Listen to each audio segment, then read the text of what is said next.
నిజంగా జరిగిన సంఘటనలను మీతో చెప్పాలి. దాదాపు 41 సంవత్సరం క్రితం జరిగిన సంఘటన ఇది. హనుమకొండలో 2 భార్యాభర్తలు ఉండేవారు.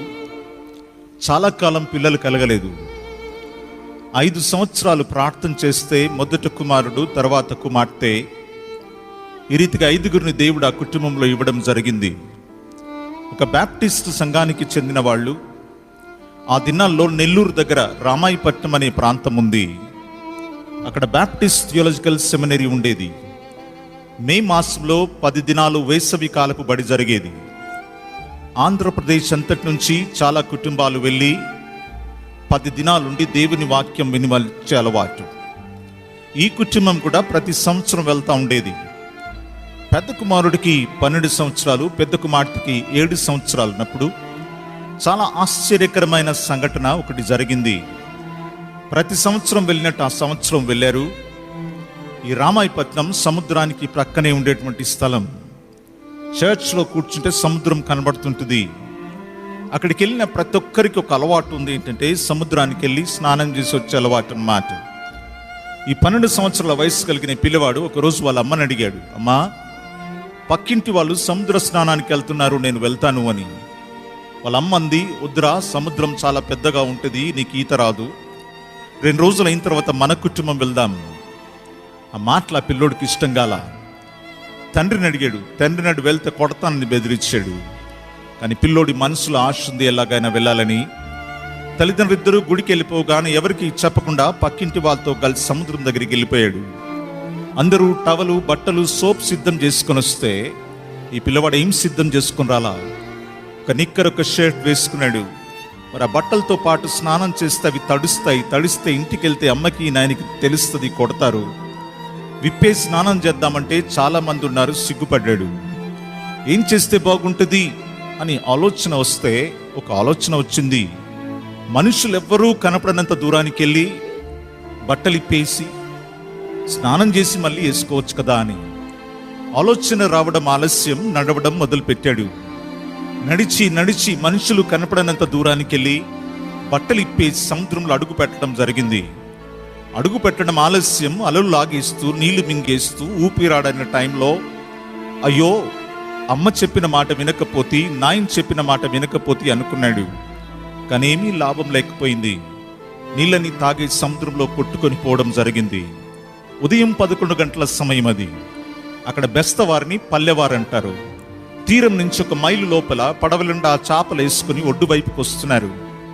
వాళ్ళ పడవ పక్కన ఏదో కొట్టుకొని పోయినట్టుగా కనబడితే చేప అనుకొని వలేశారు. ఆ వల్లోనికి ఆ పిల్లోడు రావడం జరిగింది.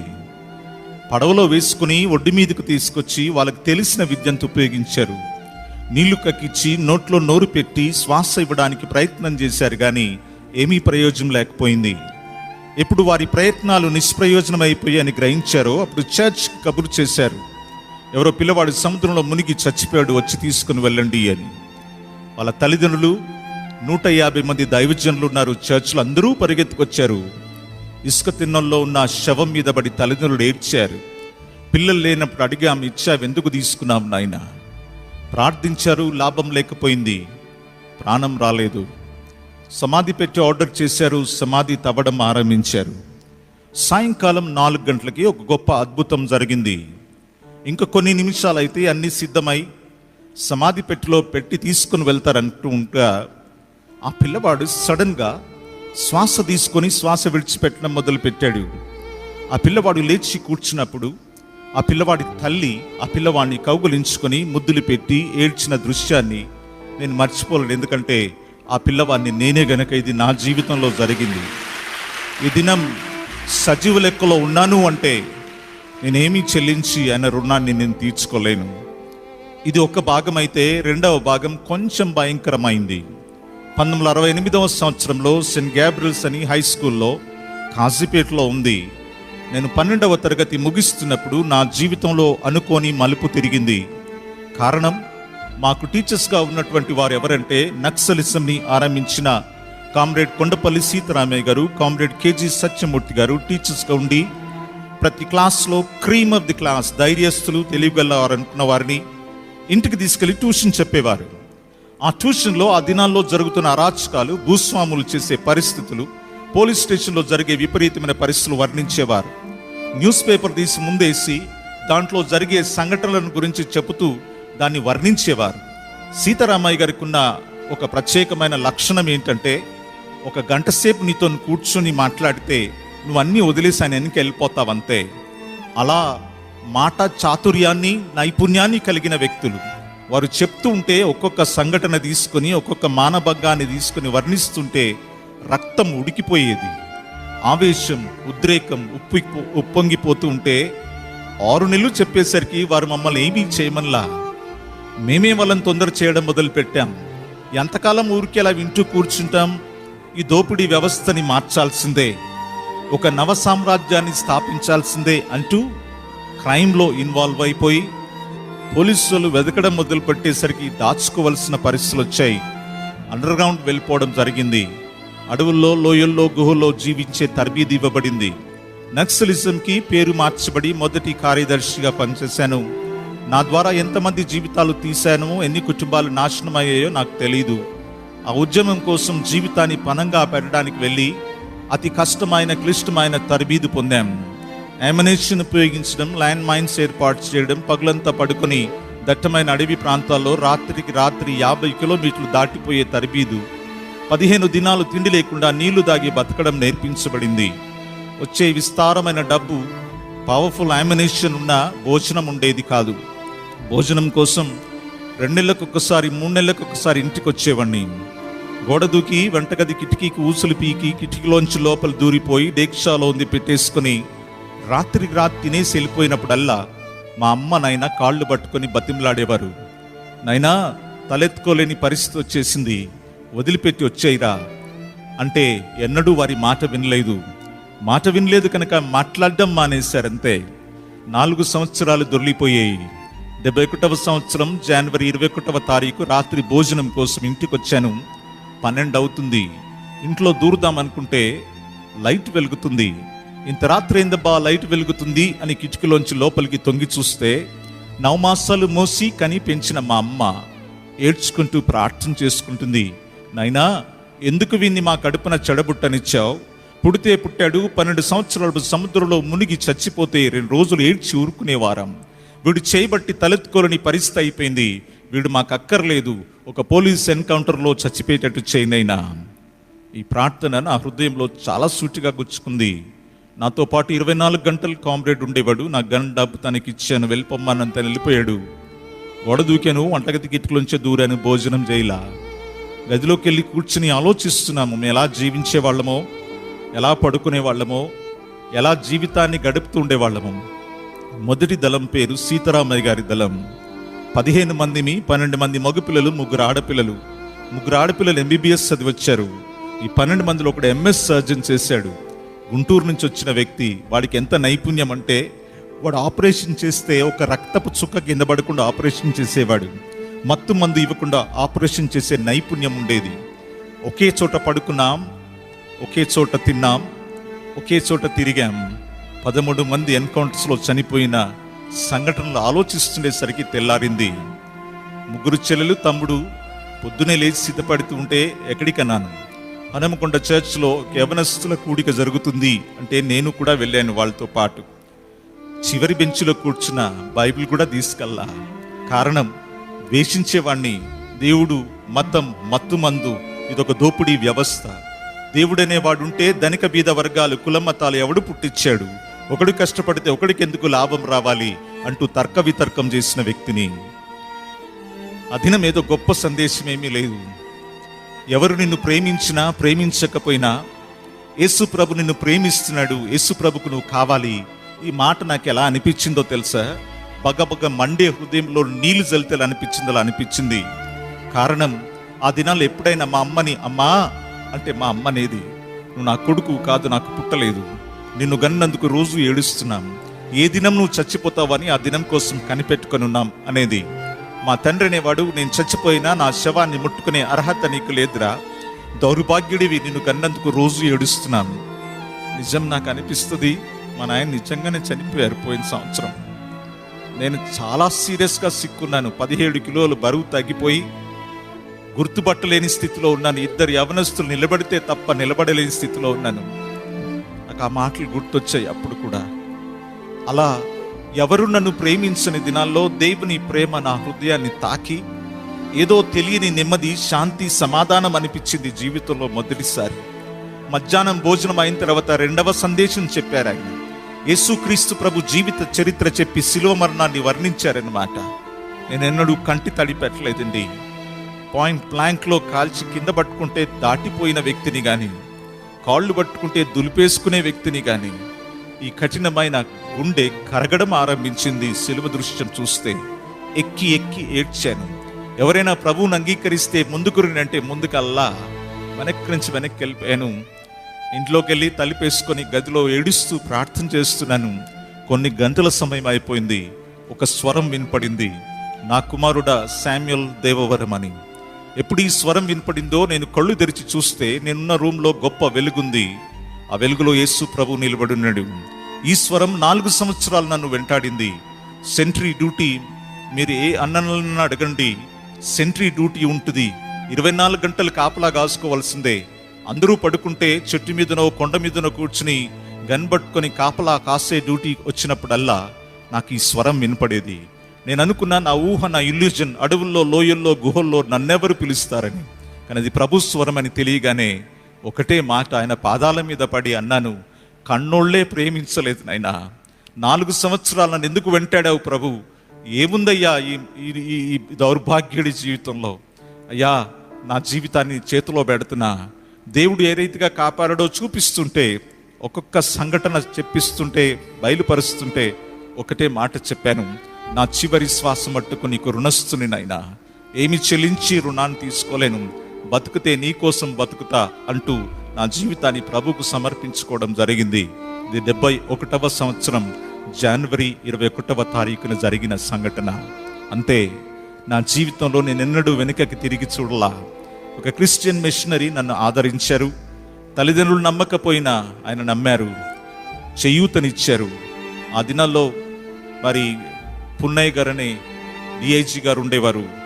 ఆయన దగ్గర తీసుకుని వెళ్ళి నా స్టోరీ విన్న తర్వాత 2 సంవత్సరాలు పేరోల్లో ఉండడం జరిగింది. తర్వాత నా మీద పోలీస్ ఫైల్స్ అని తీసేసి కాల్చివేయడం జరిగింది. ఆంధ్ర క్రిస్టియన్ థియాలజికల్ కాలేజ్లో ఎక్స్టర్నల్ స్టూడెంట్గా బీడీ చదివాను. సేవకి వెళ్దామనుకుంటున్న టైంలో వివాహం చేసుకున్న తర్వాత మరి దేవుడు నాకు అవకాశం కల్పించాడు. నేషనల్ లెప్రసీ కంట్రోల్ ప్రోగ్రాంలో 13-14 సంవత్సరాలు పనిచేశాను. ఈ మధ్యలో గవర్నమెంట్ వాళ్ళు న్యూట్రిషన్ డైటెటిక్స్లో నన్ను పీజీ చదివించడం జరిగింది. మదురై మెడికల్ కాలేజ్లో కొడైకెనాల్ హిల్స్ క్రిందట 2 సంవత్సరాలు అక్కడ ఉన్నాను. తర్వాత వచ్చాను. వైజాగ్లో 2 ఇయర్స్ ఉన్నాను. హైదరాబాద్కి వచ్చాను. ఉస్మానియా జనరల్ హాస్పిటల్లో ఆహార వైద్య నిపుణిగా పనిచేశాను. కానీ 18 సంవత్సరాలు కల్వరీ బ్యాప్టిస్ట్ చర్చ్ దేశపేటలో కాపరిగా పనిచేశాను. ఆశ్చర్యం అనిపిస్తుంది.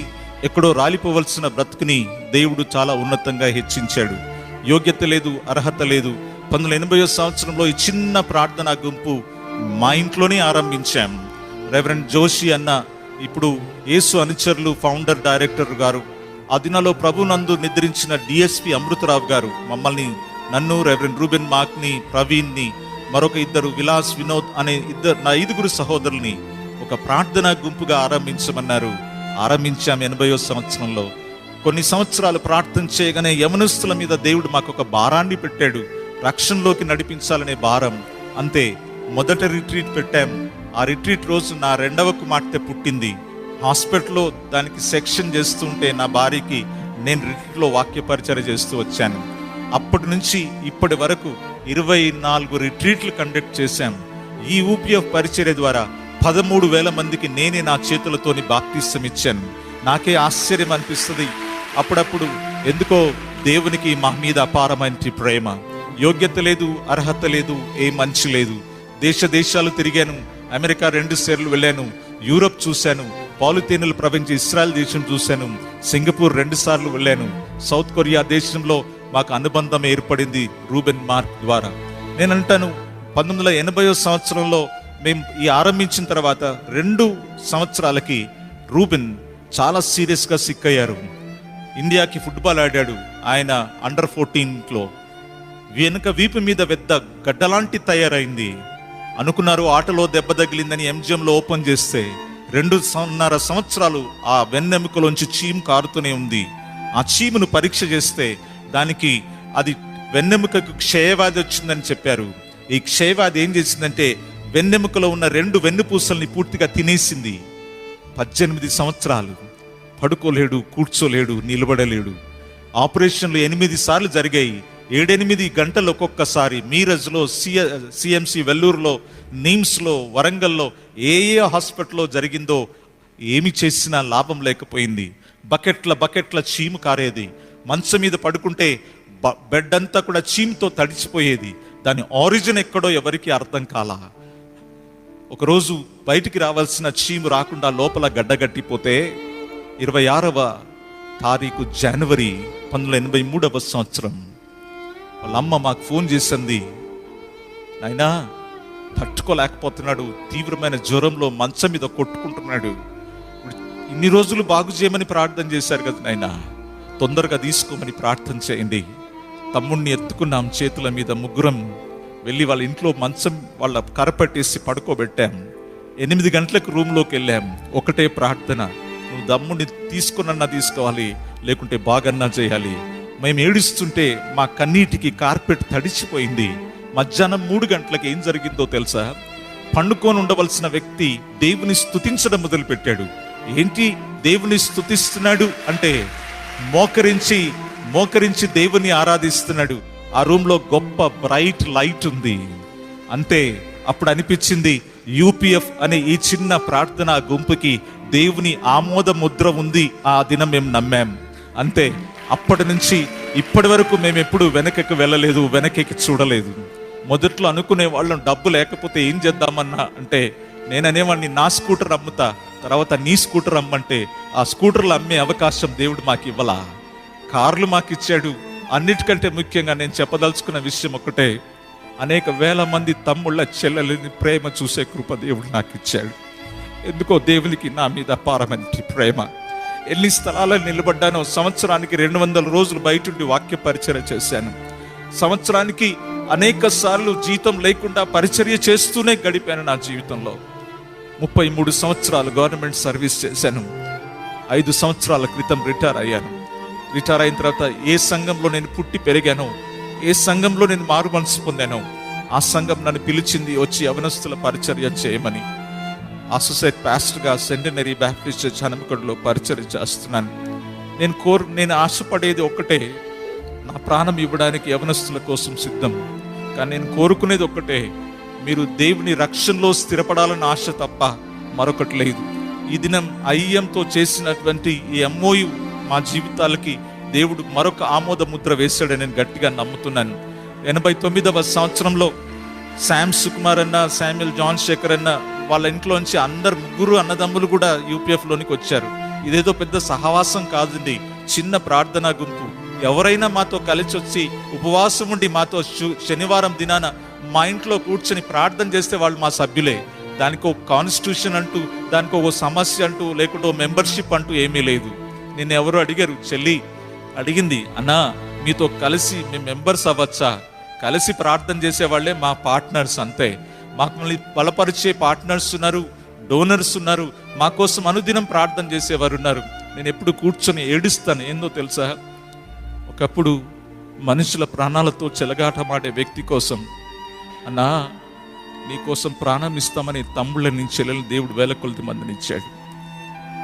ఎందుకో దేవునికి మా మీద అపారమైన ప్రేమ. యోగ్యత లేదు, అర్హత లేదు, ఏ మంచి లేదు, తృణీకరించబడ్డవారం, సొంతోలు కూడా ప్రేమించలా. 2 సంవత్సరాల క్రితం నేను చెప్పాను, చాలా సీరియస్గా సిక్ అయ్యాను. మరణ పడక మీదకి వెళ్ళిపోయాను. నాకు అర్థమైపోతుంది నేను మెడికల్ పర్సన్నే, నా శరీరంలో ఏం జరుగుతుందో ఎన్ని ఇన్వెస్టిగేషన్ చేయాలో, ఎన్ని స్కాన్లు చేయాలో, స్కాన్కే 2 లక్షల రూపాయలు పైన అయిపోయాయి. కానీ ఏమి సమస్య దొరకట్లా. తీవ్రమైన జ్వరం, ఆ జ్వరంలో తినలేను,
ఒకరోజు అదే డాక్టర్ అన్నాడు, నేను చేయగలిగిందంతా చేశాను, నీకు ఇష్టమైతే ఇంకో డాక్టర్ దగ్గరికి వెళ్తావా? దేవుడు నాకు అది చూపించిన నెక్స్ట్ డే చిన్న ఎండోస్కోపీ వేసి నోట్లోంచి గొట్టం వేసి దాన్ని బ్రేక్ చేశారు. రెండవ రోజు స్టూల్స్లో పడిపోయింది. పోయిన జ్వరం ఒక్క నెల లోపల తగ్గిపోయింది పూర్తిగా. గమ్మత్తు తెలుసా, పోయిన 17 కిలోల బరువు 2 నెలల్లో దేవుడు మళ్ళీ నాకు ఇచ్చాడు. నాకు చాలా ఆశ్చర్యం అనిపిస్తుంది. నేనంటాను, నాకు ఇది పునర్జన్మనే. దేవుడు మళ్ళా ఒక జీవితం ఇచ్చాడు. ఎవరి కోసమో తెలుసా? నా కోసం, నా కుటుంబం కోసం కాదు, యవనస్తుల కోసం. పనంగా పెట్టడానికి సిద్ధపడ్డాను. దేవుని కోసం బతుకుతాను, దేవుని కోసం చచ్చిపోతాను. నేను హిట్ లిస్ట్లో ఉన్నాను. ఏ దినం నా జీవితం అంత నాకు తెలియదు. అందుకే వాక్యం చెప్పడానికి నిలబడ్డప్పుడల్లా నేనేమనుకుంటానంటే, నాకు ఇదే చివరి అవకాశం అనుకుంటాను. ఈ సాక్ష్యాన్ని బట్టి అందరం ఒకసారి దేవుని నామానికి స్తోత్రం చెల్లిస్తాం. హల్లెలూయా.